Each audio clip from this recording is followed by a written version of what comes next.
Students, आज हम नाथवंडास पत्र इस पाठ का अध्ययन करेंगे।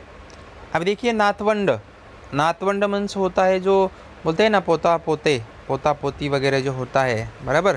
तो ऐसा ये नाथवंडास पत्र मतलब अपने पोता पोती को जो है एक दादाजी के द्वारा वहाँ पे क्या किया गया है, पत्र लिखा गया है। ठीक आहे, तर ते आपल्याला आज काय करायचं आहे, शिकायचं आहे। रायटर आहेत बघा नंदकुमार नाटेकर। हे भारताचे माजी बैडमिंटन राष्ट्रीय विजेते आहेत। तो ये जो इंडिया में जो बैडमिंटन तो आपको पता हो, तो ये बैडमिंटन के वो राष्ट्रीय विजेते हैं। नाटेकर यांनी भारतासाठी 15 वर्षाच्या कारकिर्दीत 100पेक्षा अधिक राष्ट्रीय आणि आंतरराष्ट्रीय पुरस्कार मिळवले आहेत। तो भारत के लिए जो उन्होंने 100पेक्षा जास्त मतलब 100 से भी ज़्यादा ऐसे पुरस्कार बख्शीश जो है इंडिया के लिए उन्होंने जीता है। फिर त्यांनी एकूण 6 वेळा मॅन्स सिंगल नॅशनल चॅम्पियनमध्ये डबल नॅशनल चॅम्पियनशिप मिळून एकूण 6 वेळा आणि मिश्र दुहेरी राष्ट्रीय स्पर्धेत 5 वेळा विजेतेपद मिळवले आहे। 1961 मध्ये त्यांना अर्जुन पुरस्कार ने सम्मान सुद्धा केला है। और देखिए, उनको अर्जुन पुरस्कार भी मिला है। अभी ध्यान रखना है आपको, अर्जुन पुरस्कार कब मिलता है कि जब किसी खेल में मतलब बहुत उच्च कामगिरी किया जाता है, मतलब बहुत ज़्यादा अच्छी जब कार्य आप करते हैं किसी खेल में, तब आपको ये अर्जुन पुरस्कार वहाँ पे दिया जाता है। तो ये नंदू नाटेकर को मिला था। अभी प्रस्तुत पाठ में देखिए दिया क्या हुआ है कि प्रस्तुत पाठात लेखकाने निसर्ग सानिध्यात गेलेले समृद्ध बालपण, कि निसर्ग क्या सानिध्यात गेलेले बालपण मतलब बचपन जो है निसर्ग के सानिध्य में उनका गुजरा है, निसर्ग के साथ में उनका गुजरा हुआ है। बैडमिंटनची आवड आणि सातत्यपूर्ण परिश्रम, अभी उनको जो पसंद क्या था, बैडमिंटन खेलना आणि सातत्यपूर्ण परिश्रम, हमेशा मेहनत करना आणि यातून संपादित केलेले उज्ज्वल। तो इतना सारा मेहनत करने के बाद में जो यश उन्होंने प्राप्त किया है, यश या गोष्टीविषयीचा संवाद पत्ररूपाने आपल्या नातवंडांशी साधला आहे। ये पत्ररूपाने मीन्स एक लेटर जो है अपने नाता मतलब पोता पोती को जो है उन्होंने लेटर जो है लिखा हुआ है कि उन्होंने किस तरह से उनको बैडमिंटन खेलना पसंद था और किस तरह से उन्होंने परिश्रम किया और किस तरह से उज्ज्वल यश उन्होंने प्राप्त किया। वो इस संवाद पत्र रूप के अनुसार वहाँ पे वो अपने नातवंड यानी पोता पोती से संपर्क उन्होंने किया है। प्रस्तुत पाठ आजी आजोबांची पत्रे या पुस्तकातून घेतलेला आहे। तो ये जो बुक्स है उनका बुक्स का नाम है आजी आजोबांची पत्रे। आजी आजोबा मीन्स दादा दादी, ठीक है। सो ये पुस्तक से वहाँ पे लिया गया है। तो एक्चुअल में उन्होंने अपने मतलब पोता पोती से किस तरह से क्या बात किया है, वो सब जो हम क्या करेंगे ये लेसन में हम लोग पढ़ने वाले हैं। चला तो शुरू करिए। प्रिय उद्धव, मेघा, मिहिका व जानवी। तो जो पोता पोती को उन्होंने लेटर लिखा है, पहले तो देखिए वहाँ पे उद्धव है पोता, फिर उसके बाद में मेघा पोती है, मिहिका भी पोती है और वह जानवी भी पोती है। तो ये अपने पोता पोती को ये जो है लेटर लिख रहे हैं। अनेक आशीर्वाद, अब ये सभी को ये जो है आशीर्वाद दे रहे हैं। कितीदा तरी मनात येते की तुम्हा चौघाबरोबर बसून तुमच्याशी मनसोक्त गप्पा माराव्यात। तो दादाजी बोल रहे हैं कि कितीदा तरी मनात येते मतलब मन में बहुत बार आता है कि तुम्हा चौघा बरोबर बसून मनसोक्त गप्पा करा। मनसोक्त मीन्स ऐसे दिलखुलास बातें करने को जी चाहता है। दादाजी अपने बच्चों से मतलब अपने पोता पोती से बोल रहे हैं, ये नातूपंतूशी सांगत आहेत की मनसोक्त गप्पा मारायच्या आहेत, मतलब दिलखुलास बातें त्यांच्याशी त्यांना करायचं आहे। मी माझे बालपण कसे घालवले ते तुम्हाला सांगावे। तो बोले कि बचपन मेरा कैसे गुजरा हुआ है वो मैं आपके साथ बैठ के शेयर करूं, आपको सब कुछ बताऊं। माझे शाळा कॉलेजातले दिवस कसे होते ते सांगावे। माझे शाळेचे दिवस कसे होते, माझे कॉलेजचे दिवस कसे होते, कॉलेज कैसे किया मैंने, स्कूल कैसे किया, कैसे पढ़ाई किया, ये सभी प्रकार की बातें जो है वो क्या करना चाहते हैं, अपने पोता पोती के साथ बैठ के शेयर करना चाहते हैं, बातें करना चाहते हैं। ते सांगावे आणि पुस्तकातून मित्रांकडून व शिक्षकांकडून मी काय काय आणि कसे शिकलो ते सांगावे। अभी देखो क्या बोल रहे कि पुस्तकातून काय शिकलो मी, पुस्तक से क्या सीखा, फिर मित्र से क्या सीखा, फिर शिक्षक से क्या सीखा, उसके साथ साथ सगळ्यात महत्त्वाचे म्हणजे माझ्या आई वडिलांकडून म्हणजे तुमच्या पणजी पंजोबाकडून त्यांच्या मायेतून मी काय शिकलो हे तुमच्याशी बोलावे। सबसे इम्पॉर्टंट बोल रहा है कि माझे आई वडील मतलब जो दादाजी है जो लेटर लिख रहे हैं ना, उनके माता पिता, यानी कि बच्चों के क्या हो गए कि पणजी पंजोबा, मतलब दादाजी के भी मम्मी पापा, ठीक है। तो उनसे मैंने क्या क्या सीखा वो भी मतलब मैं आपसे क्या है कि मतलब शेअर करना चाहता हूँ। त्यांच्या मायेतून मी काय शिकलो हेही तुमच्याशी बोलावे, हर एक प्रकार की बात करना चाहते हैं। स्टार्टिंग में क्या बोले कि माझी शाळा, माझं कॉलेज, ठीक आहे, पुस्तकातून काय शिकलो, मित्रांकडून काय शिकलो, शिक्षकांकडून काय शिकलो आणि माझ्या आईवडिलांकडून काय शिकलो, म्हणजे पणजी पंजोबाकडून काय शिकलो, त्यांच्या मायेतून यानी कि उनके प्रेम से क्या क्या सीखा, ये सब कुछ जो बातें हैं क्या करना चाहते हैं अपने पोता पोती के साथ में शेयर करना चाहते हैं। तो ये सब वो जो है लेटर के माध्यम से उनको बात कर रहे हैं। पण प्रत्यक्षात तुमच्याशी बोलताना मोकळेपणाने मनासारखे बोलता येतेच असे नाही म्हणून वाटले की तुम्हाला पत्र लिहावे। कुछ बातें देखिए होती है, काही गोष्टी आपण बोलू नाही शकत, ते आपण काय करतो की पत्राद्वारे लिहित असतो, मेसेजद्वारे सांगत असतो। तसं एक पत्र त्यांनी एक माध्यम निवडलं आहे। माध्यम उन्होंने बोला कि प्रत्येक गोष्ट मोकळा मतलब ऐसे मतलब जो है कि खुल के जो हम बातें नहीं कर सकते एक सामने बैठ के, तो क्या किया जाता है कि वहाँ पे उन्होंने लेटर का मतलब सहारा लिया है। तो वहाँ पे जो भी दिल की सारी बातें हैं वो अपने पोता पोती से वो पत्र के माध्यम से बोलना चाहते हैं और उनको बोल भी रहे कि इसलिए मैंने सोचा कि प्रत्यक्ष रूप से तुम्हारे सामने तो मैं मिलके दिल खुलास बातें एकदम ऐसे फ्री होके तो मैं बातें नहीं कर सकता, इसलिए मैंने ये लेटर आपको लिखा है। मी शिकायला सांगलीला होतो। देखिए सांगली एक गाव है महाराष्ट्र में। मी शिकायला सांगलीला होतो। सांगली हे महाराष्ट्रातील एक गाव आहे। जैसे मैंने बताया सांगली हे काय आहे, महाराष्ट्रामधलं एक गाव आहे। आमच्या शाळेला खूप मोठे मैदान होते। अभी उसके स्कूल को बहुत बड़ा मैदान था। अभी कैसा हो गया कि स्कूल के घर मतलब स्कूल के लिए सिर्फ जगह बिल्डिंग्स बनती है, 2-4 माले की बनती है, लेकिन खेलने के लिए पहले के जैसा अभी मैदान नहीं है, उतना बच्चों को खेलने के लिए नहीं होता। और पीटी के फिजिकल ट्रेनिंग्स वगैरह ऐसा कुछ जो है लेक्चर्स होते ही नहीं है। पहले के ज़माने में कैसा होता था कि बहुत ऐसे लेक्चर्स होते थे, बच्चे मतलब ज़्यादातर खेलने में मतलब टाइम वेस्ट करते थे। इंटरवल हो गया दोपहर में, इवनिंग में, ठीक है, लेकिन अभी ऐसा कुछ है नहीं। लेकिन पहले उनके ज़माने में क्या है कि आमच्या शाळेला खूप मोठे मैदान होते, मैदान मीन्स ग्राउंड, त्याजवळ एक बाग होती। तो उनके स्कूल में बहुत बड़ा मतलब मैदान भी था, उसके साथ साथ वहाँ पे एक बाग यानी वहाँ पे बगीचा भी था। आम्ही तिथे मनसोक्त खेळायचो मीन्स जैसा दिल जब तक नहीं भरता तब वहाँ पे खेलने का, हुंदडायचो म्हणजे एन्जॉय करने का, झाडावर चढायचो, पेड़ पे चढ़ने का। पाऊस आला की त्यात चिंब भिजायचो, पाऊस आला बारिश आ गई तो वहाँ पे मतलब एकदम फ्री होके पूरा धुंध होके बारिश में मज़ा लेने का, बारिश में भीग जाने का। निदान सुट्टीमध्ये तरी तुम्ही तुमच्या मोठ्या शहरातून बाहेर पडून थंड हवेच्या गिरीस्थानावर किंवा छोट्या गावी गेले पाहिजे। तो देखिए दादाजी बोल रहे हैं कि निदान सुट्टीमध्ये तरी, यानी कि जब आपको हॉलीडेज़ मिलता है तो कहीं बाहर जो है शहरों से बहुत दूर जाके ऐसे छोटे से गाँव में कहीं जाके वहाँ पे खुल के मतलब वहाँ पे एंजॉय करना चाहिए। क्योंकि शहर में देखिए कैसा पूरा गर्दी होता है कि घर में बैठना, स्कूल ले आना, घर में बैठना, स्कूल में जाना। यहाँ पे मतलब ऐसा एक प्रकृति का जो वातावरण होता है, नेचर का जो होता है, नेचुरल वातावरण जो हमें वहाँ पे मिलता ही नहीं है। ठंडी हवा, ऐसा मस्त मतलब दिलखुलास वातावरण, बहुत अच्छा लगा, मन प्रसन्न हो जाए, ऐसा वातावरण मतलब शहरों के अंदर बिल्कुल मिलता नहीं है। तो गाँव की मज़ा ही कुछ अलग होती है। गांव में आप जाते हैं तो पक्ष्यांचे चिवचिवणे, पक्षी चिल्लाते हुए आपको दिखेंगे, थवे न्याहाळणे, तसेच जंगलातील विविध पशूंचे आवाज ऐकणे हा मोठा मजेशीर अनुभव असतो। तो ये जंगल के विविध पक्षी है, पशु पक्षी का आवाज़ हमें सुनना चाहिए, जंगल देखना चाहिए, प्रकृति यानी नेचर दिखना चाहिए। ये सब कुछ चीज़ें मतलब देखेंगे तो दिल थोड़ा सा भर आ जाता है और बहुत एंजॉय होता है, बहुत अच्छा लगता है, मन खुश हो जाता है। मोकड़े आकाश, खुला आसमान, शहरों में रहते तो आसमान तो दिखता नहीं, पूरी हमें बिल्डिंगें दिखाई देती है। बाहर गांव वगैरह कहीं घूमने जाओगे तो खुला आसमान, सफ़ेद आसमान देखने को मिलेगा, वाहती नदी, बहती हुई नदी आपको देखने को मिलेगी।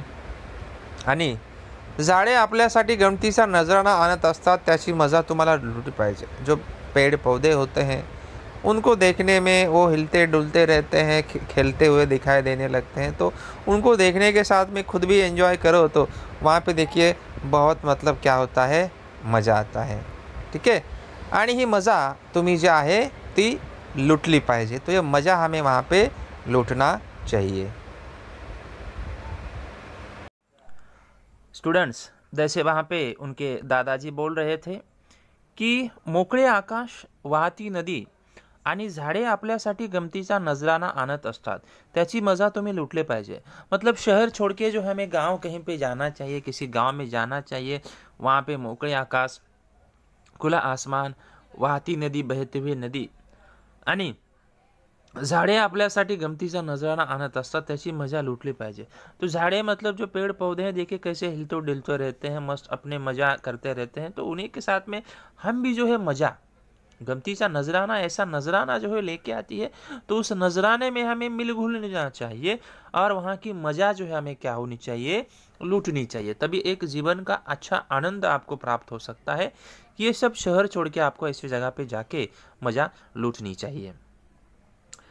माझ्यापुरते बोलायचे तर मी अभ्यासामध्ये काही फारसा चांगला नव्हतो। तो ये राइटर बोल रहे हैं अपने पोता पोती से कि मेरे हिसाब से अगर मैं बोलूँगा तो मी अभ्यासामध्ये काही चांगला नव्हतो, की पढ़ाई करने में बिल्कुल अच्छे नहीं थे।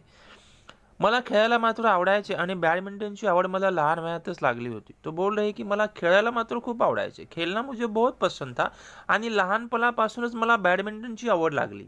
मतलब बचपन में ही क्या हो गया, उनको बैडमिंटन खेलने की आदत लग गई है।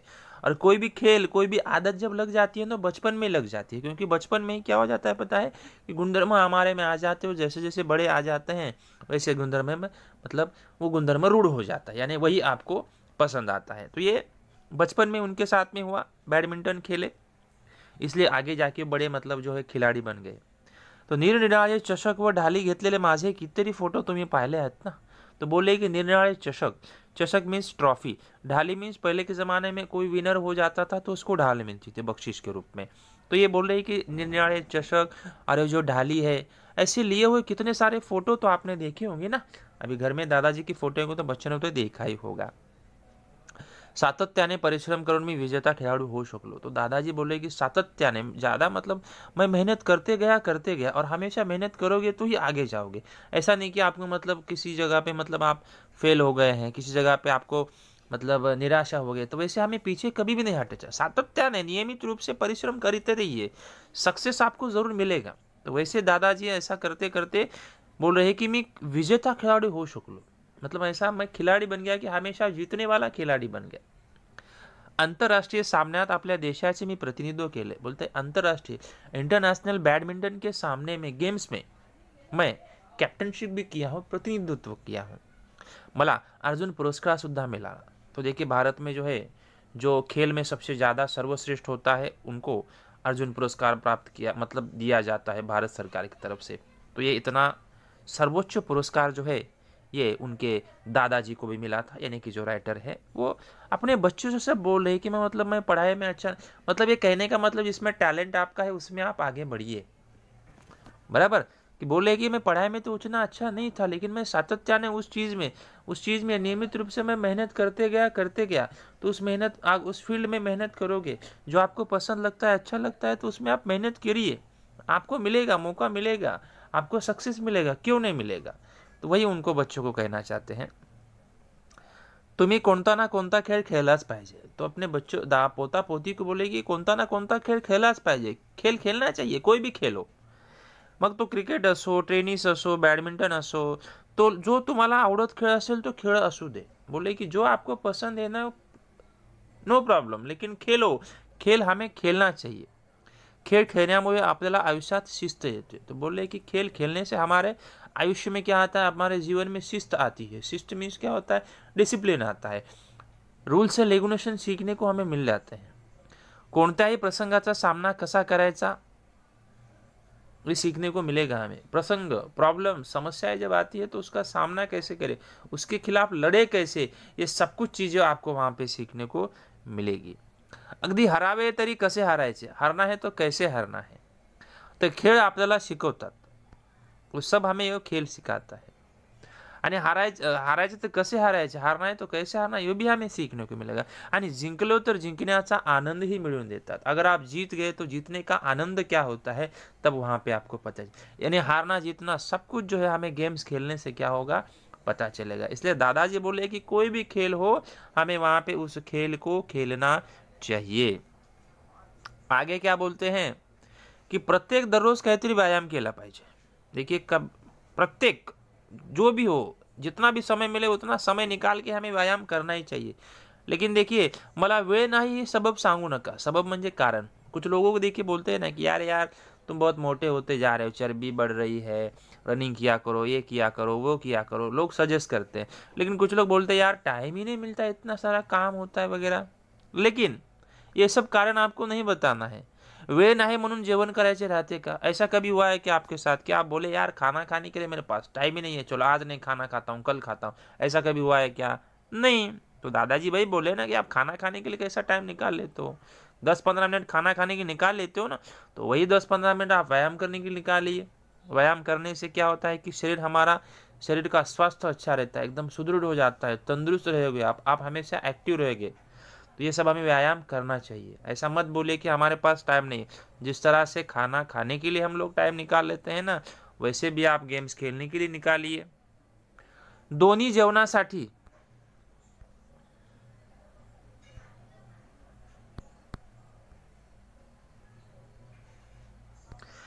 जेवणासाठी कसा बरोबर वेळ मिळतो? मी म्हणतो ते पटते का तुम्हाला? जर काहीच व्यायाम झाला नसेल तर आज वयाचा 66 वय सुद्धा मला जेवावेसे वाटत नाही। तुम्ही जसे मोठे व्हाल, शाळेतून कॉलेजात जाल तसंच तुम्हाला कमीच कमी वेळ राहणार आहे, पण तरी तुम्ही व्यायामासाठी तास 2 तास काढलेच पाहिजेत। अब देखो बोले कि मतलब व्यायाम नहीं होगा तो फिर आपका शरीर तंदुरुस्त कैसे होगा?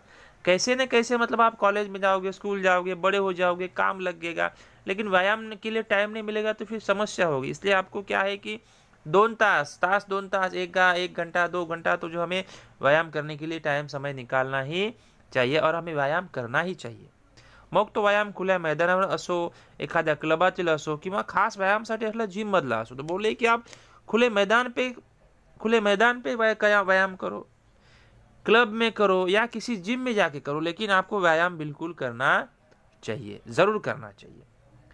आयुष्यातील प्रत्येक गोष्ट शाळा कॉलेजामध्ये शिकून येत असते, होय ना? म्हणून तुम्ही जसे मोठे व्हाल तसे तुम्ही आपले स्वतःचे शिक्षक व्हा। देखिए, हर चीज़ हमें स्कूल में पढ़ने को नहीं मिलती है, हर चीज़ कॉलेज में हमें पढ़ने को नहीं मिलती। खुद हमारा खुद का टीचर बनना पड़ता है, हमें खुद से ही हमें कुछ सीखना पड़ता है। टेनिसमध्ये एखादा चेंडू रेषेच्या आत आहे की बरोबर हे आपण पडताळून पाहतो आणि त्याप्रमाणे तो खेळायचा की सोडून द्यायचा हे ठरवतो ना। मतलब टेनिस खेलते समय जैसे हम बोलते हो ना कि पैर आगे गया पीछे गया तो क्या हो सकता है, क्या नहीं हो सकता है, तो हम वहाँ पे डिसाइड कर लेते हैं नहीं रॉन्ग क्या होगा, सही क्या होगा, तो हम खुद ही डिसाइड करते हैं ना। तो बाकी चीज़ों में क्यों नहीं हम डिसाइड करेंगे?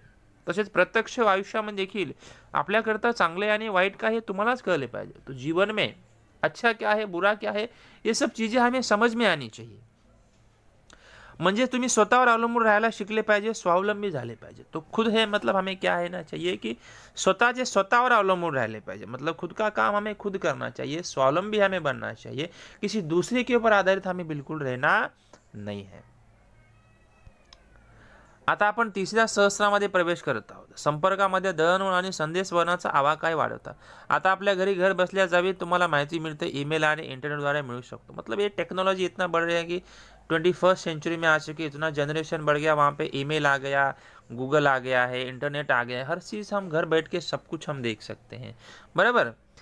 तरीही तुम्ही तुमच्या मित्रांशी व कुटुंबियाशी असलेला आपला व्यक्तिगत संपर्क तोड़ी देऊ नका। अभी इंसान को देखिए क्या हो गया कि इंटरनेट, व्हाट्सअप, फेसबुक, इंस्टाग्राम ये सब कुछ आने की वजह से लोगों की दूरियां बढ़ चुकी है, बराबर ना। कुछ काम हो गया फ़ोन कर लिया है, कुछ काम है देखना है किसी को वीडियो कॉल कर लिया, ये सब कुछ ऑनलाइन ही सब होते जा रहा है, कोई किसी के संपर्क में ज़्यादा नहीं आ रहा है। लेकिन ये फ्रेंडशिप जो है या अपना कुटुंब फैमिली है तो हमें वहाँ पे खुद जाके आपस में मिलना चाहिए, ऐसा नहीं कि फ़ोन पे ही बात करो।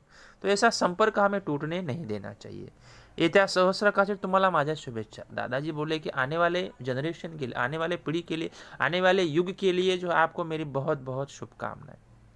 सप्रेम तुमचा आजोबा। तो बोले कि सप्रेम तुमचा आजोबा।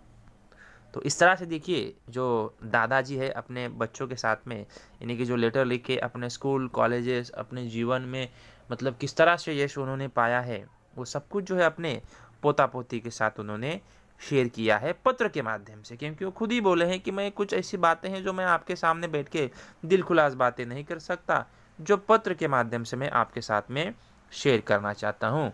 ऐसे दादाजी उनको क्या कह रहे हैं, बोल रहे हैं। तो इस तरह से दादाजी ने अपने बच्चों के साथ में ये वहाँ पे बताया है।